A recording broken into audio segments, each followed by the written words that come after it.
네, 반갑습니다. 12월 중순이 지나갑니다. 하나님께서 베풀어 주신, 여기까지 베풀어 주신 은혜에 감사하고 또 찬양했으면 좋겠습니다. 오늘 다 같이 일어나셔서 우리 묵상으로 기도하심으로 예배를 올려드리겠습니다.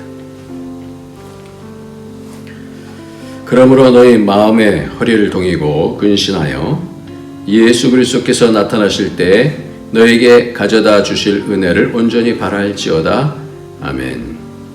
존귀하신 하나님 아버지 감사합니다. 하나님께서 우리에게 베풀어 주신 은혜 감사하며 오늘도 예배 올립니다.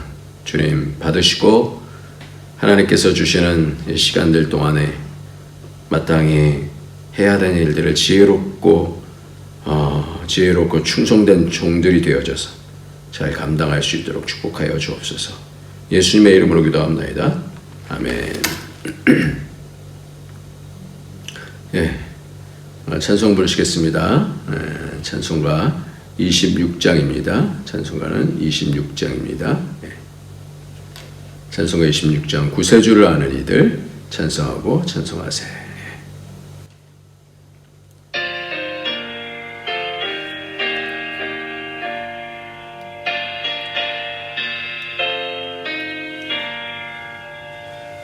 구세주를 아는 이들 찬송하고 찬송하세. 마음과 뜻과 힘 다하여 영내드리세. 주를 알지 못한 이들 주가 친히 인도하사 그의 피로 구속하니 찬송 부르세. 약한 사람 도움받아 시험 중에 참게 되니 모든 죄를 이길 힘은 믿음뿐이라. 진리 대신 우리 주는 영원토록 변함없네. 성도들아 주를 믿어 길이 섬기세.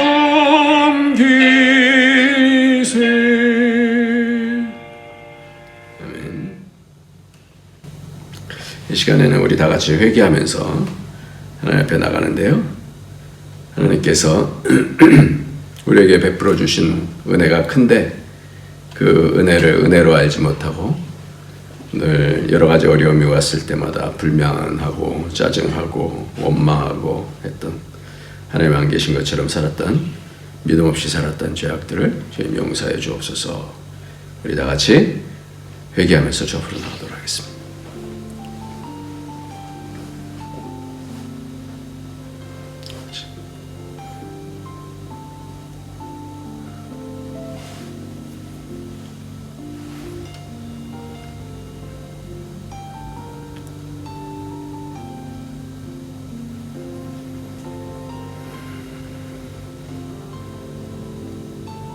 아버지, 주의 주신 은혜 감사합니다.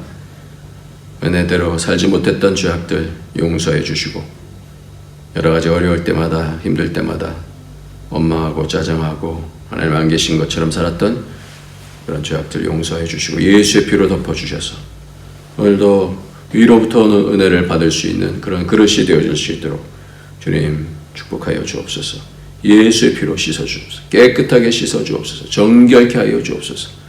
그래서 하나님께서 원하시는 그런 삶을 성령을 통해서 살아갈 수 있도록 주님 인도하여 주옵소서. 예수님의 이름으로 기도합니다. 아멘. 오늘 하나님의 말씀은 누가복음 12장 35절부터 48절까지 긴 말씀인데 같이 읽도록 하겠습니다. 시작.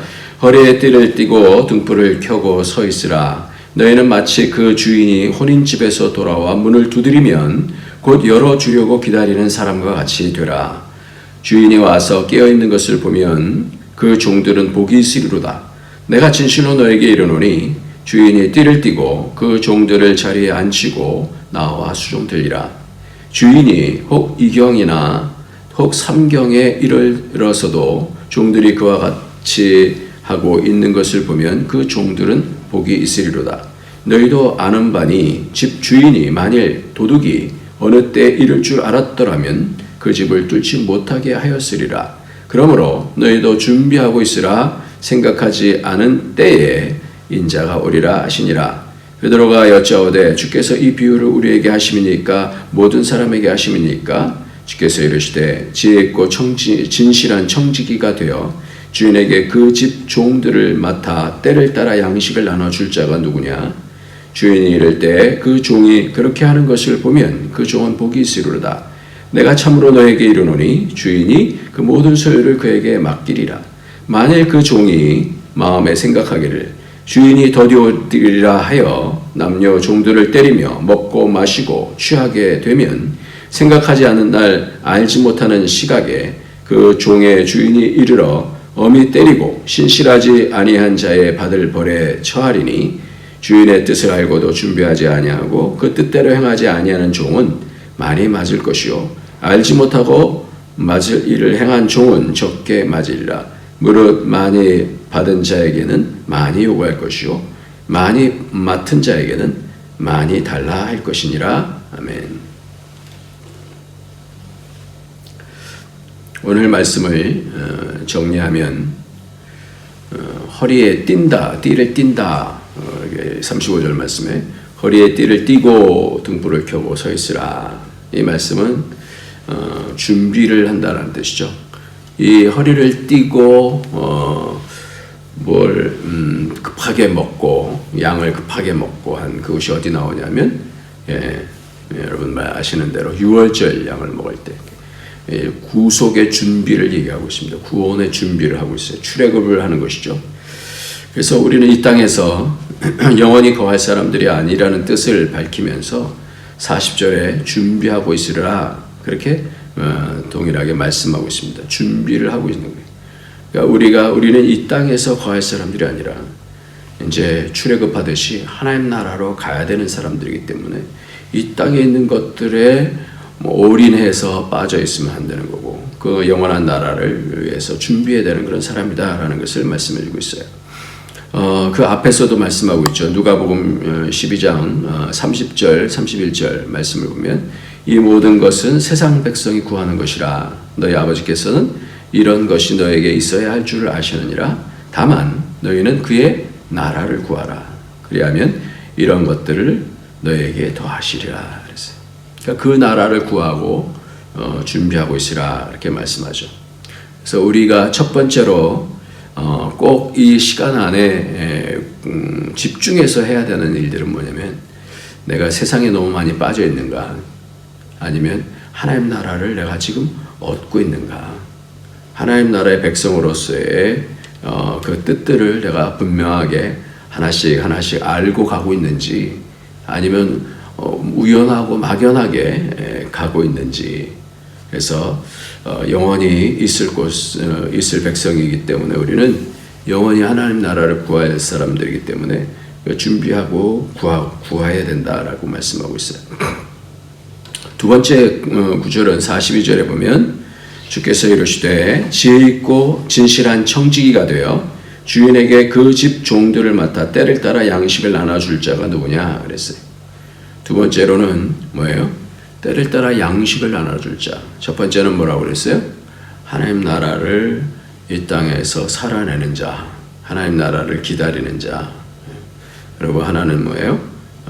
하나님의 말씀에 대해서 때를 따라 양식을 나눠줄 자가 누구냐 그랬어요. 그래서 45절부터 보면 어떤 사람이 벌을 받게 되는 것에 대해서 말씀을 하는 것이 나오는데 45절 한번 읽어볼까요?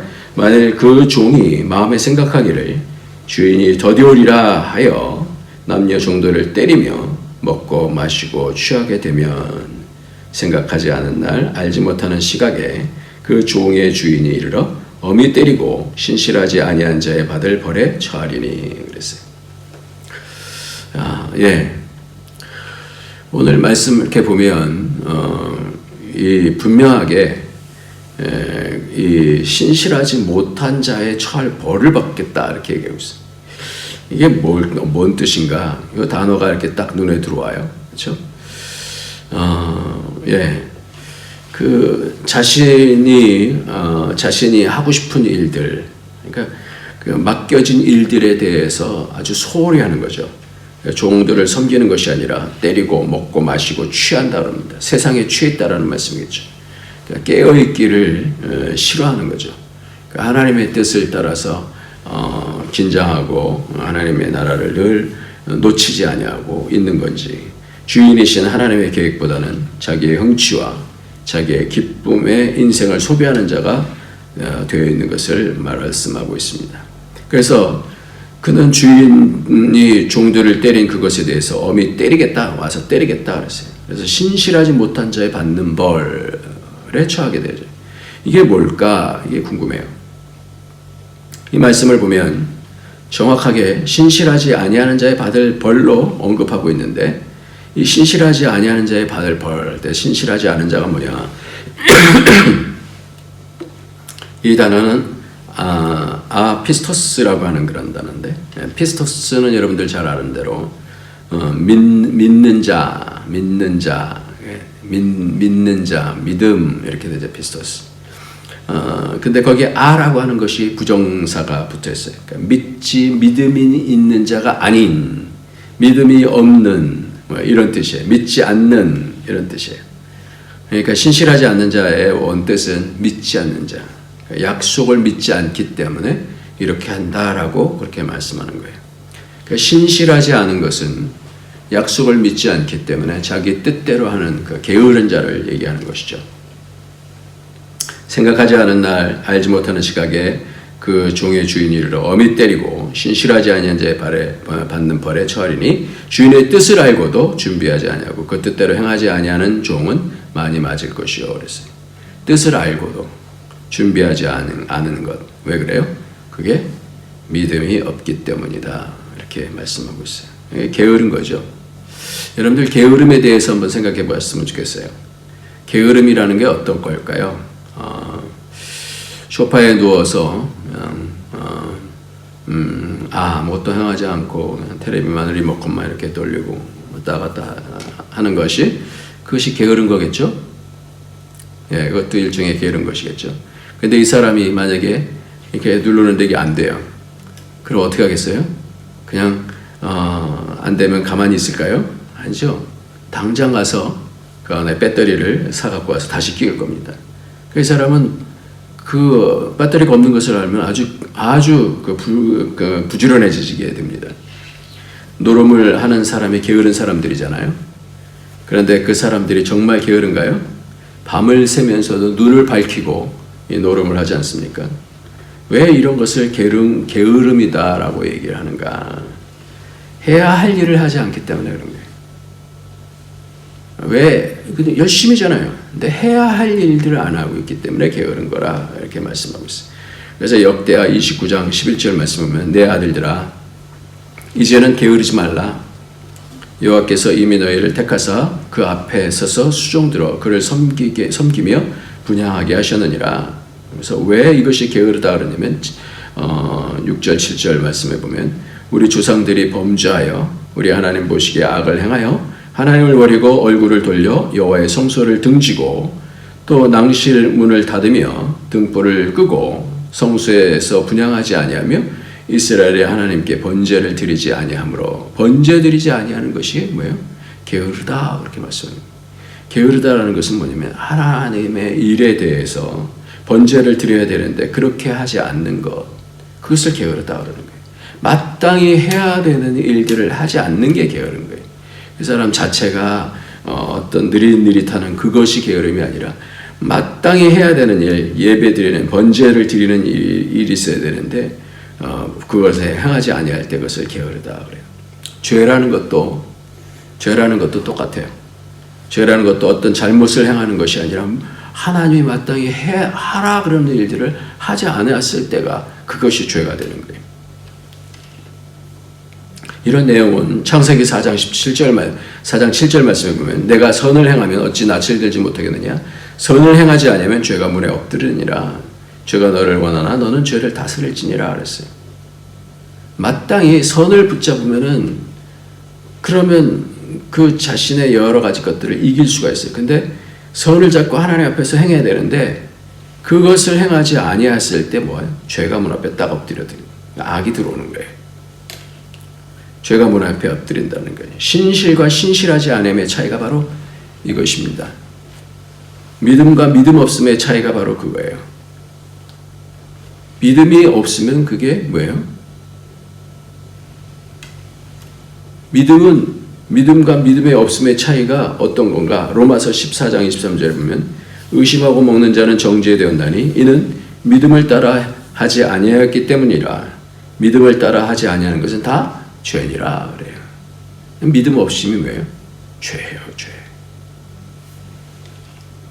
그러니까 신실하지 않으면 그게 뭐예요? 죄예요, 죄. 선을 잡지 않으면 뭐예요? 그게 악이에요. 나쁜 생각이 왔을 때 이기는 방법이 뭡니까? 하나님 말씀을, 선이신 하나님 말씀을 잡으면 이길 수 있어요. 그러니까 이것이 우리가 하나님 말씀을 잡으면 이게 나쁜 거구나, 나쁜 생각이구나 라는 것을 알 수가 있죠. 그러니까 선을 잡으면 악이 분명하게 드러나게 돼 있어요. 그것을 잡느냐 잡지 못하느냐가 그 영혼의 실력이에요. 그래서 우리가 지금 우리가 주어져 있는 시간 안에서 해야 되는 가장 중요한 일이 뭐냐? 바로 오늘 말씀의 첫 번째가 바로 그거예요. 허리에 띠를 띠고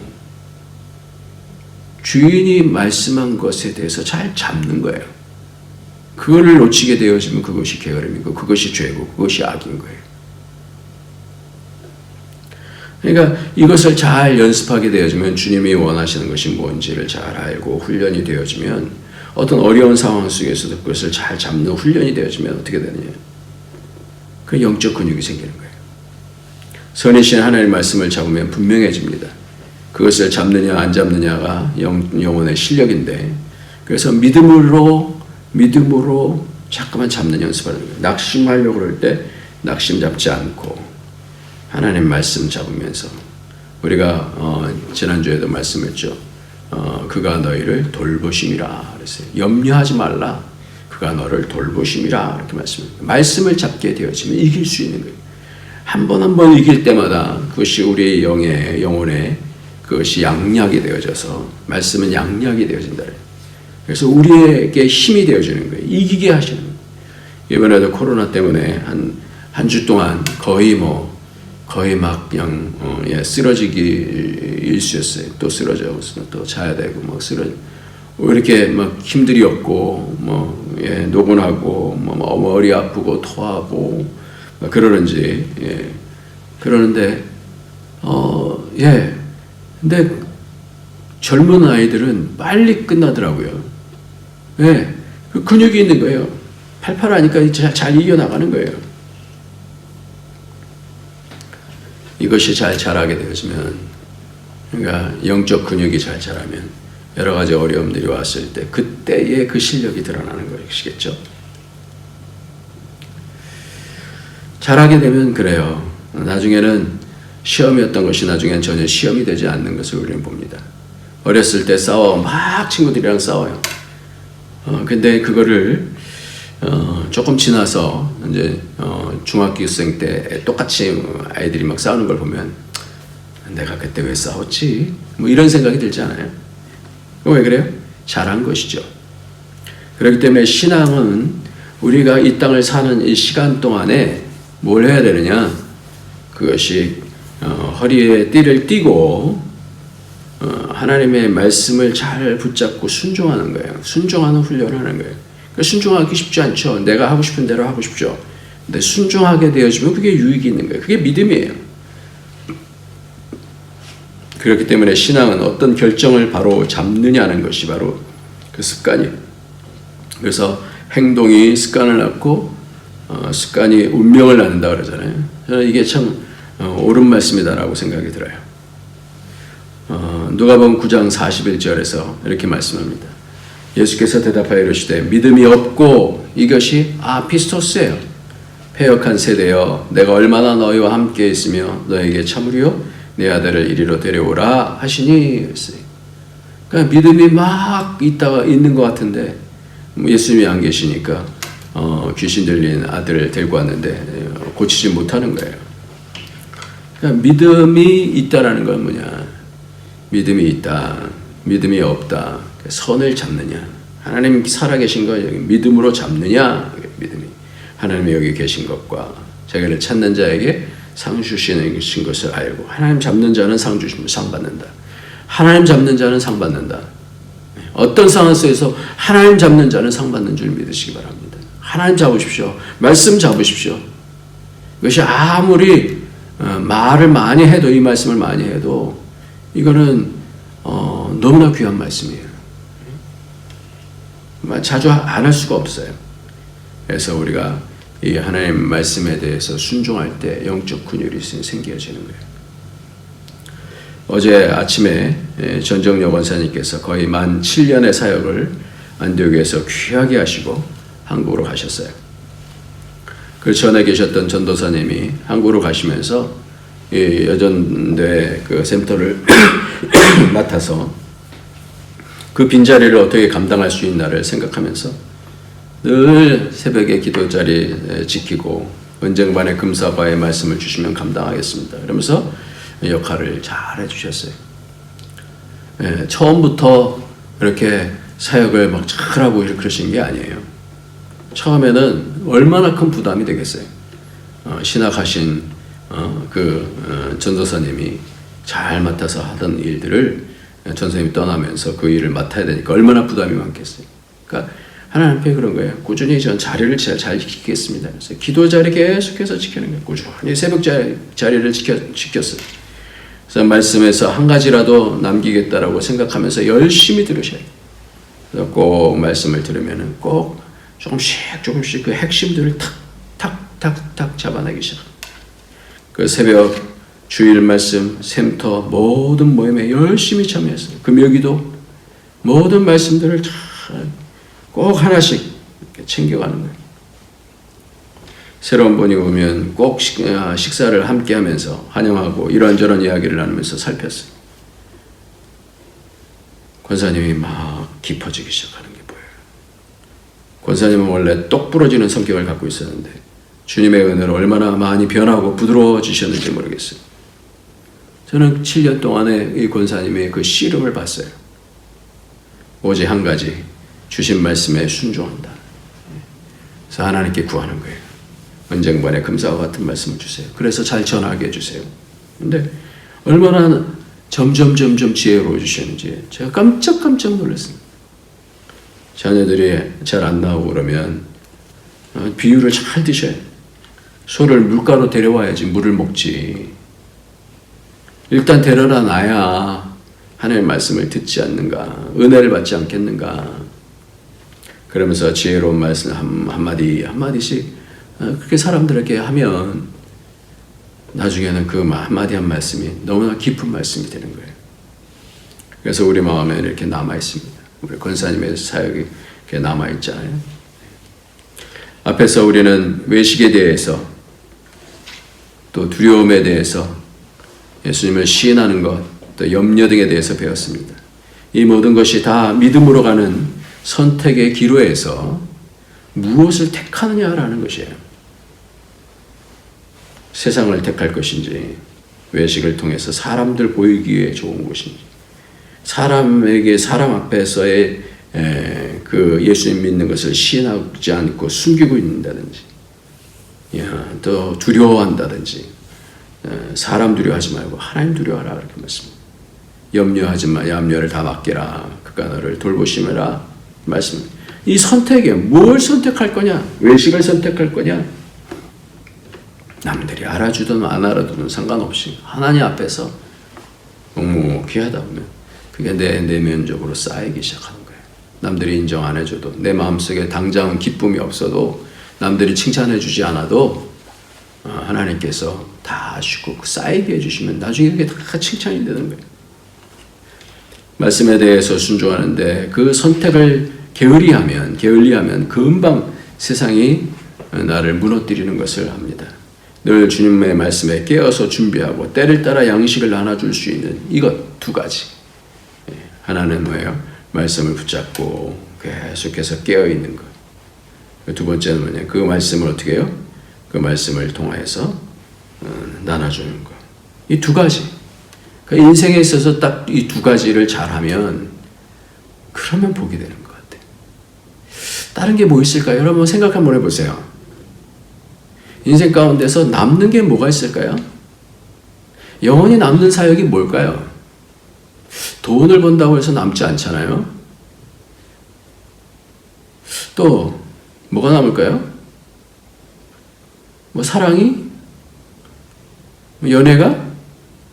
뭐가 남을까요? 다들 끝이 있어요, 다. 근데 뭐가 남냐면 영원히 남는 거는 성도를 섬긴 거. 네. 내게 맡겨준 사람들 섬긴 거. 그리고 말씀 사역한 거. 말씀을 통해서 생명을 전달한 거. 이거 남는 거예요. 저는 뭐가 많이 남냐면요. 성경 공부, 믿지 아니하는 사람들 성경 공부하면서 믿지 아니하는 사람들이 예수 그리스도를 믿게 되어질 때 얼마나 큰 축복인지 몰라요. 그 사람들이 처음에는 하나님이 누구신지 잘 모르겠지만 기도를 하라니까 합니다. 그러면서 하다가 하나님의 성령께서 갑자기 임하셔서 말씀 가운데서 그 마음 심령들을 바꿔주시고,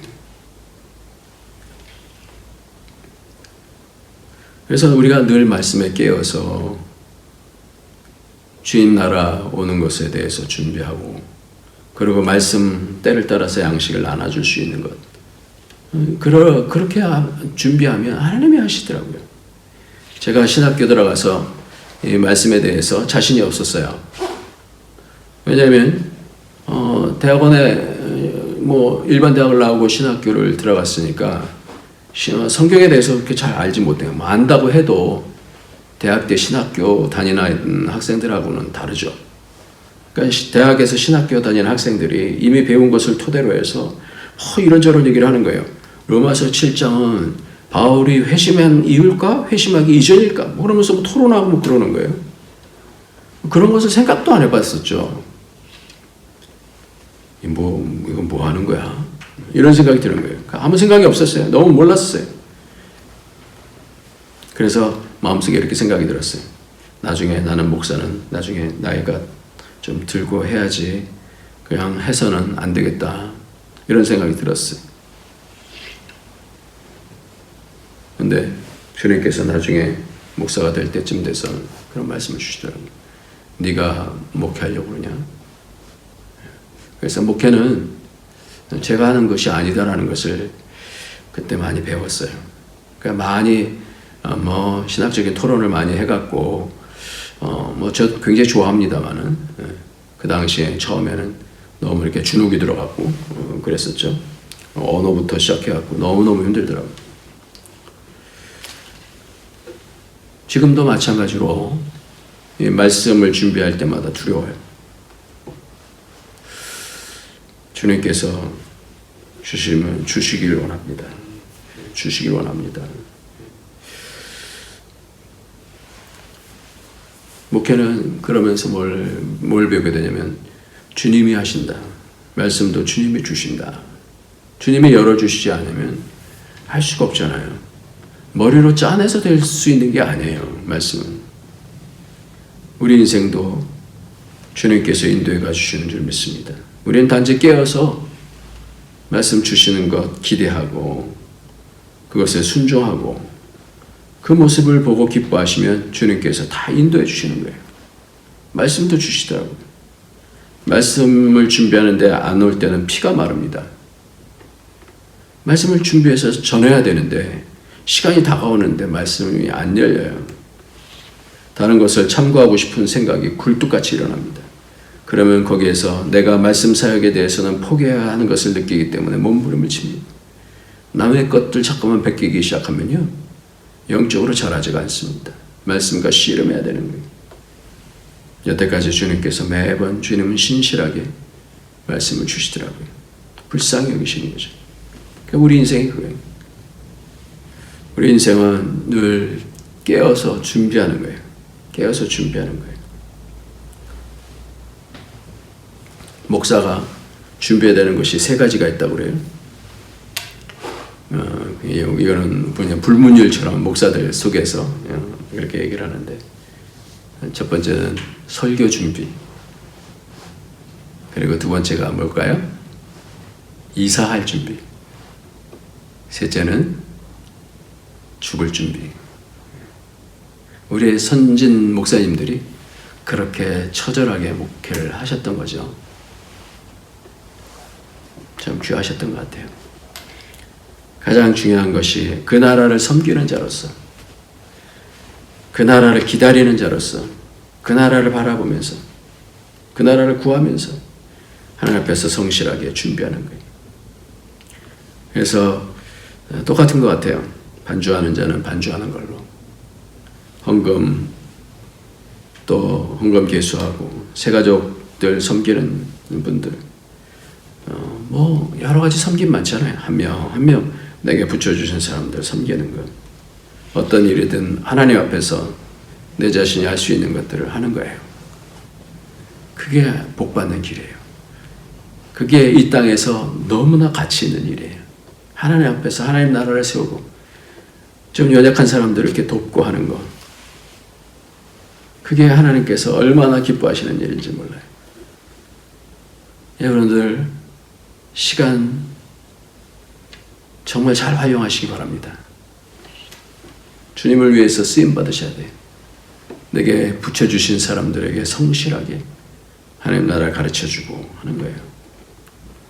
그리고 말씀 사역을 꼭 하셔야 돼요. 저는 그렇게 권해요. 목사만 준비하는 것이 아니라고 생각이 들어요. 우리 권사님 봤더니 말씀을 하나씩 하나씩 준비하셔서 나중에 그것을 잠깐만 쓰시니까 자기 것이 되잖아요. 그럼 어떻게 돼요? 여러 가지 어려움들 당한 사람들의 말씀을 힘을 얻고 다시 서게 되어지는 거예요. 가정을 살리려면 하나님께서 주시는 감동의 말씀을 잡고 있어야 그 한마디 말씀이 살아서 역사하니까요. 그러니까 살게 되는 거예요. 오늘 이 두 가지, 사역에 준비된 자, 하나님 나라를 위해서 사역에 준비된 자, 둘째로는 말씀에 준비된 자가 되는 이 두 가지가 가장 중요한 줄 압니다. 1980년 3월 프랑스 파리의 브루세 병원에 한 세기를 떠들썩하게 했던 최고의 지성인이 입원했어요. 그는 폐수종을 앓았는데 병원에서 의사와 간호사에게 고함을 지르고 찾아온 사람에게 소리를 지르며 발악을 했습니다. 그는 온몸을 개와 낙지가 감싸고 도는 그런 환각을 겪으며 갑각류 공포와 우울증 증세로 괴로워했고요. 죽음에 대한 두려움과 불안 때문에 자기의 병명이 무엇인지를 곁에 있는 아내에게조차 묻지 못했어요. 아내 또한 죽음에 대한 두려움 때문에 자기 남편에게 그의 병명을 말하지 않았고요. 소리 지르고 발악하고 괴로워하는 남편의 곁에서 위로를 못하고 지켜보아야만 했습니다. 이 최고의 지성인과 이 아내는 누굴까요? 그는 하나님의 존재를, 하나님이 존재하지 않기 때문에 인간은 완전히 자유로운 존재임을 주장했던 사람이에요. 철저한 휴머니즘으로 수많은 수필을 썼고 많은 사람에게 깊은 감동과 영향을 끼쳤던 무신론적 실존주의 철학자 사르트르, 그의 부인은 정말 유명한 시몬 드 보바르라고 하는 여인이죠. 그래서 이 세기에 결혼을 했던 이 두 사람, 이 사르트르는 1980년 4월에 입원한 지 한 달 만에 병원에서 그렇게 세상을 떠났습니다. 그가 세상을 떠나고 난 후에 많은 사람이 충격에 빠졌습니다. 프랑스의 신문들은 이렇게 기사를 썼어요. 죽음으로부터의 자유를 그렇게 외쳤던 그의 마지막이 이렇게 비참했던 이유가 무엇인가? 최고의 지성인 사르트르가 왜 이렇게 처참하게 죽어야 하는가? 그때 한 독자가 신문사에 투고해서 이런 기사가 실렸습니다. 사르트르의 말로가 그렇게 비참했던 이유는 사르트르에게는 돌아갈 고향이 없었기 때문이다. 우리는 이 땅으로 끝나지 않습니다. 우리는 이 땅에 있는 한 시간들이 무조건 늘린다라고 해서 좋은 것이 중요한 것이 아니라 우리에게 주어진 이 시간 하나님 나라를 준비하고 정직하고 성실하게 하나님의 말씀 붙잡고 그것을 내가 이해한 대로 전도하고 가르쳐주고 그렇게 될 때에 하나님 나라가 임하게 되는 줄 믿고 그럴 때 잘했다 칭찬받는 그런 종이 되어주고 우리 모두에게 주님께서 복이 있다 이러한 말씀을 해주실 줄 믿습니다. 잘 준비합시다. 믿음 준비 잘해서 그 나라 바라보고 어떤 상황 속에서도 말씀으로 순종하며 또 말씀 사역 잘 감당하는 저와 여러분이 되시기를 예수님의 이름으로 축원합니다. 기도하겠습니다. 할렐루야. 하나님 아버지 감사합니다. 주께서 주신 은혜 감사합니다. 하나님 지금까지 2022년 12월 중순까지 이제 몇 주 남지 않았는데 하나님께서 이제까지 베풀어 주신 은혜 감사합니다. 이 시간 가운데 주시는 이 두 가지 의미를 잘 알고 하나님 늘 허리에 띠를 띠고 준비하며 그 나라를 잘 준비하며 하나님의 말씀을 통해서 많은 사람들을 살려낼 수 있는 그런 성령의 사역에 동참하는 자들이 되어질 수 있도록 축복하여 주옵소서. 예수님의 이름으로 기도합나이다. 아멘. 네, 우리 찬송 부르시겠습니다. 515장입니다.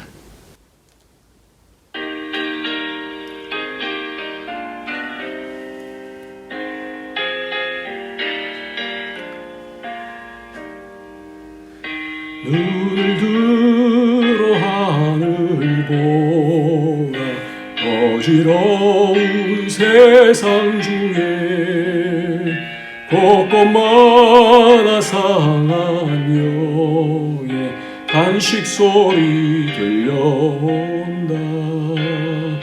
빛을 잃은 사람들 길을 잃고 헤매이며 당자처럼 기진하니 믿는 자여 어이할꼬.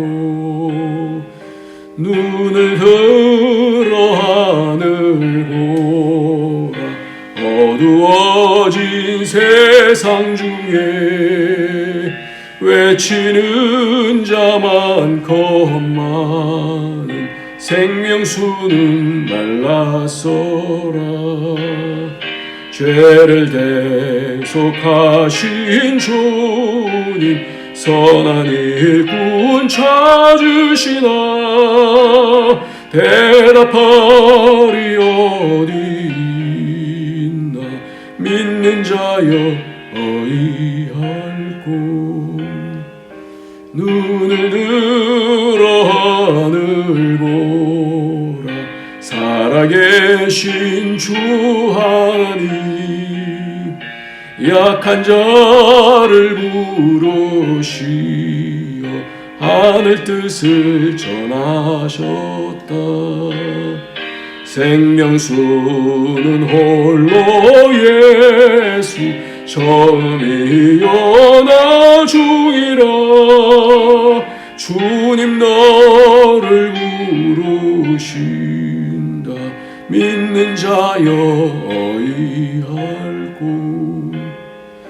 눈을 들어 하늘 보라 다시 사신 그리스도 만 백성을 사랑하사 오래 참고 기다리네. 인내하신 우리 구주 의의 심판하시는 날 곧 가까이 임하는데 믿는 자여 어이할꼬.